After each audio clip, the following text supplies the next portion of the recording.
குழந்தைங்க எந்த மாசத்துல நடக்க ஆரம்பிப்பாங்க? அவங்களுடைய முதல் நடைக்கு எவ்வளோ டைம் வரைக்கும் நம்மளால வெயிட் பண்ணலாம்? ஒருவேளை அவங்க நடக்க தவறுனா என்னென்ன ப்ராப்ளம் இருக்கக்கூடும்? பேரண்ட்ஸா நாம என்ன தப்பு பண்ணக்கூடாது? இதெல்லாம் பத்தி தான் இந்த வீடியோ. பதவே நான் டாக்டர் விபி சிவகுமார், குழந்தைகள் நல மருத்துவர், ஜெனியா சைல்ட் கிளினிக், சென்னையில இருந்து உங்ககிட்ட. குழந்தைங்க பொதுவா 9 மாதத்துல இருந்து 18 மாசத்துக்குள்ளார எப்ப வேணாலும் நடக்கலாம். ஸோ இது ஒரு வைட் ரேஞ்ச். எந்த டெவலப்மெண்ட்டுக்குமே இவ்வளோ பெரிய ரேஞ்ச் கிடையாது. ஸோ 9 மாசத்துல இருந்து 18 மாசம் வரைக்கும் டைம் இருக்கு. எப்போ உங்க குழந்தை நடக்க ரெடி அப்படிங்கிறதுனா அதுக்கு முன்னாடி இந்த 2 ஸ்டெப்பை பண்ணியிருப்பாங்க. என்ன இந்த 2 ஸ்டெப்? உட்கார்ந்த நிலையில இருந்து pulling up themselves to stand, நிக்கிற பொசிஷனுக்கு அவங்களே எதையாவது ஒன்ன பிடிச்சிட்டு நிக்க ஆரம்பிக்கிறது. செகண்ட், சோஃபாவையோ டேபிளையோ இல்லை எதையாவது சேரையோ சுத்தி சுத்தி சுத்தி நடக்கிறது. ஸோ இந்த 2 ஸ்டெப்பு தான் உங்க குழந்தை அடுத்து இண்டிபெண்டா நடக்க போறாரு அப்படிங்கிறத நமக்கு எடுத்து காமிக்கும். அப்ப அந்த இண்டிபெண்டன்ட் வாக்கிங்னா என்ன? எதையுமே பிடிக்காம நடக்கிறது, யாரையுமே பிடிக்காம நடக்கிறது. அண்டர்ஸ்டுடுங்களா? பொருளையோ இல்ல நம்மளையோ சப்போர்ட் இல்லாம குழந்தை நடக்கிறது. இது எப்படியும் 1.5 வயசுக்குள்ளார உங்க குழந்தை பண்ணியே இருக்கணும். சரிங்களா? அப்புறம் இன்னொன்னு, ஆரம்பத்துல நடக்கும் பொழுதே கிராவிட்டிக்காக, ஸ்டெபிலிட்டிக்காக காலை அகட்டி அகட்டி அகட்டி தான் நடப்பாங்க. ஸோ வைட் பேஸ் கெயிட் இருக்கும். அது முக்கியமா வாக்கர்ல தப்பி தவறி போட்டிருந்தீங்கன்னா கேட்கவே வேண்டாம். கால் ரெண்டும் வி ஷேப்ல தான் பிரிஞ்சு நடப்பாங்க. So no walker. அதை விட நடக்கிறதுக்கு muscle power, strength, balance, coordination இவ்வளோ இருந்தாலும் குழந்தைக்கு கான்ஃபிடென்ஸ் வேணும். தன்னால இண்டிபெண்டா நடக்க முடியும் அப்படிங்கிற பயம் இல்லாம இருந்தாலே நடக்கிறது என்ன, ஓடவே சீக்கிரம் செஞ்சிருவாங்க. பட் நிறைய குழந்தைங்க இந்த நிற்கும் பொழுதோ ஏதாவது ஒரு பொழுது தவறி விழுந்துட்டா அந்த பயம் அவங்கள தடுத்து ஆட்கொள்ளும். ஸோ பயம் இல்லாமல் இருக்கிறதுக்கு நாம என்ன பண்ணணும்? பேரண்ட்ஸ் என்கரேஜ் பண்ணணும், அப்ரிஷியேட் பண்ணணும். நம்ம ரொம்ப பாராட்டுறது, பேசுறதெல்லாம் குழந்தைக்கு புரியலைனாலும் நம்மளுடைய ஃபேஸ் எக்ஸ்பிரஷன்ஸை குழந்தைங்க நல்லா கவனிப்பாங்க. நம்ம சிரிக்கிறது, நம்ம அப்ரிஷியேட் பண்றது, ஒரு ஆச்சரியத்தோட குழந்தை நீ பண்ணிட்டடா ராஜா அப்படின்னு நம்ம சொல்றது, கிளாப்ஸ் பண்றது, இதையெல்லாம் ரசிக்கும் குழந்தை. இதெல்லாம் குழந்தையுடைய கான்ஃபிடென்ஸை பூஸ்ட் அப் பண்ணும். குழந்தை நடக்க ஆரம்பிச்சதும் நாமளாம் ஒரு சேஃப் என்விரான்மெண்ட்டை குழந்தைக்கு உண்டு பண்ணணும். அப்படின்னா குழந்தை நடக்கிற பாதையில் எதுவும் ஷார்ப் ஆப்ஜெக்ட்ஸோ சின்ன சின்ன தடங்கள் மாதிரி ஏதாவது சேரு ஆப்ஜெக்ட்ஸ் இதெல்லாம் போட்டு வைக்கவே கூடாது.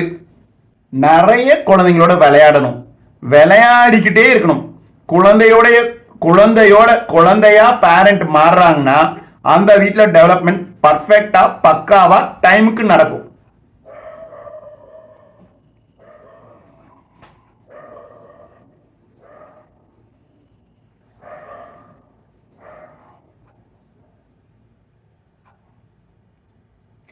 நீங்க என்ன பண்ணலாம்? பேரண்ட் குழந்தை நடக்க ஆரம்பிச்சதும் ஒரு 2 மீட்டர் தூரத்துல இருந்து வா வா அப்படின்னு சொல்லி கூப்பிட்டீங்கன்னா குழந்தை நடந்து உங்களை நோக்கி வரும். அப்படியே ஸ்லோவா உங்க 2 பேருக்குள்ள இருக்கிற டிஸ்டன்ஸை அதிகப்படுத்தணும். ஒரு அட்ராக்டிவான டாயை கொடுத்து வா வந்து பிடிச்சிக்கோ அப்படிலாம் சொல்லி விளையாடணும். ஸோ எவ்வளோ எவ்வளோ எவ்வளோ எவ்வளோ குழந்தையோட விளையாடுறீங்களோ அவ்வளோ அவ்வளோ நல்லது. பேரண்டா நீங்க முக்கியமா ஒண்ணு பண்ணக்கூடாது. என்ன அப்படின்னு பாத்தீங்கன்னா, வாக்கர் வாங்க கூடாது. வாக்கர்னால டெவலப்மெண்ட்டே ஒழுங்கா நடக்காது. ஏன்னா நாம எல்லாம் நினைப்போம் வாக்கர்னாலே வாக் பண்றதுக்கு தானே, பையன் நிக்க ஆரம்பிச்சிட்டான் இனி வாக்கரை வாங்கி தர வேண்டியது தானே அவனுக்கு கிஃப்டா அப்படின்னு நினைப்போம். அது தப்பு. நீங்க வாக்கர் வாங்கி கொடுத்தீங்கன்னா அவனுக்கு muscle power, stability, coordination, balance இதெல்லாம் வரவே வராது. ஏன்னா படிப்படியா ஒவ்வொரு ஸ்டெப்பும் வரணும். குழந்தை நல்லா உட்கார்ந்த பிறகு தவழ்ந்து ஒரு இடத்துல இருந்து ஒரு இடத்துக்கு நவுறணும். ஸோ இந்த ஸ்டெப்பு வாக்கர்ல மிஸ் ஆயிரும். ஸோ அதனால கிராலிங் மிஸ் ஆகக்கூடாது. ஸோ வாக்கர் வாங்கக்கூடாது. அதை விட வாக்கர்ல ஒரு பெரிய ப்ராப்ளம் இருக்கு. என்ன தெரியுங்களா? Depth analysis. இந்த இடம் மேடா இருக்கு, இந்த இடம் பள்ளமா இருக்கு, இந்த இடம் ஷார்ப்பா இருக்கு, இந்த இடம் ஸ்மூத்தா இருக்கு, இது ரஃப்பா இருக்கு, இந்த மாதிரிலாம் நாம வெறும் கால்ல நாமளா நடக்கும் பொழுது இல்லை அப்பா அம்மா குழந்தைங்க கையை பிடிச்சிட்டு நடக்கும் பொழுது குழந்தைங்களுக்கு அது தெரியும். அதே வாக்கரில் போகும்போது அந்த வீல்ஸ் தான் சுத்துது. ஸோ குழந்தைக்கு ஆழம் தெரியாது.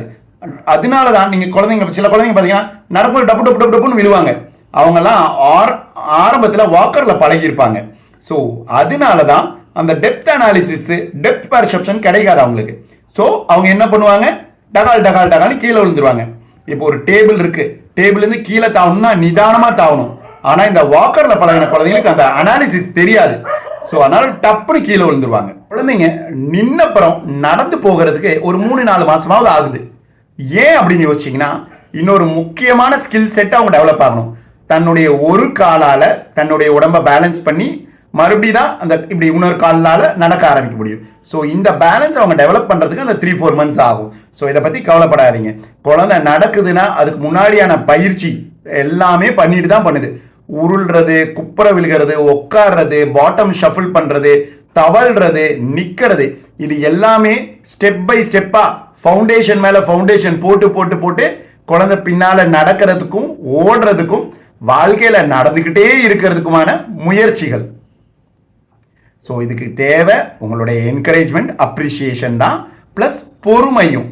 சரி, இப்போ உங்கள் குழந்தை நல்லா நடக்க ஆரம்பிச்சிட்டாங்கன்னு வச்சுக்கோங்களேன். என்னென்ன முக்கியமாக கவனிக்கணும் பேரண்ட்ஸா அப்படின்னு பார்த்தீங்கன்னா, குழந்தை நல்லா தன்னுடைய பாதங்களை ஊனி நடக்கிறாங்களா, பாத விரல்கள்லாம் நார்மல் அமைப்போட இல்லை அகட்டி அகட்டி நடக்கிறாங்களா, பெருவிரலை கவனிச்சு பார்க்கணும்.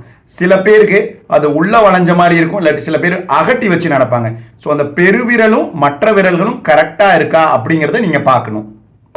அப்புறம் சில பேர் சர்க்கம்டக்ஷன் கெயிட், ஒரு கால் கரெக்டாக வைப்பாங்க, இன்னொரு காலை சுற்றி சுற்றி நடப்பாங்க. ஸோ அதுவும் தப்பான நடை.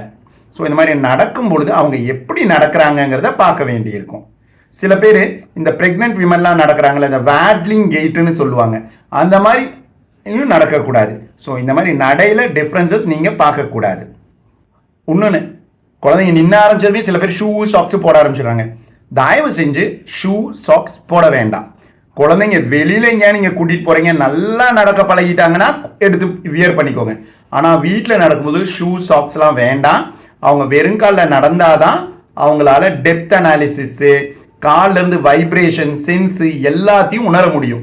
ஸோ வெறுங்காலையே நடக்க பழக்குங்க. அப்போ தான் நார்மல் நல்ல நடை உருவாகும். சரி, எப்போ நம்ம கவலைப்படணும்? 1.5 வயசு ஆயிடுச்சு, இன்னும் குழந்தை அடி எடுத்து வைக்க மாட்டேங்கிறான், நடக்க மாட்டேங்கிறான், அப்போ பயம். சரி, நல்லா நடக்கலாம் ஆரம்பிச்சிட்டான், ஆனால் ஊனி ஊனி நடக்கிறான், வேட்லிங் கெயிட் இருக்குது, ஒரு வித்தியாசமான நடை இருக்குது, இதெல்லாம் இருந்தால் நாம் கன்சர்ன்டாக இருக்கணும், டாக்டரை பார்க்கணும். மேலும் டெவலப்மெண்ட் பற்றி பல வீடியோஸ் நான் உங்ககிட்ட ஷேர் பண்ணுறேன். அது மட்டும் இல்லாமல் child care, newborn care, general health எல்லாமே. ஸோ நம்ம வீடியோஸ் உங்களுக்கு பிடிச்சிருந்ததுன்னா லைக் பண்ணுங்கள், கமெண்ட் பண்ணுங்கள், ஷேர் பண்ணுங்கள், சப்ஸ்கிரைப் பண்ணுங்கள்.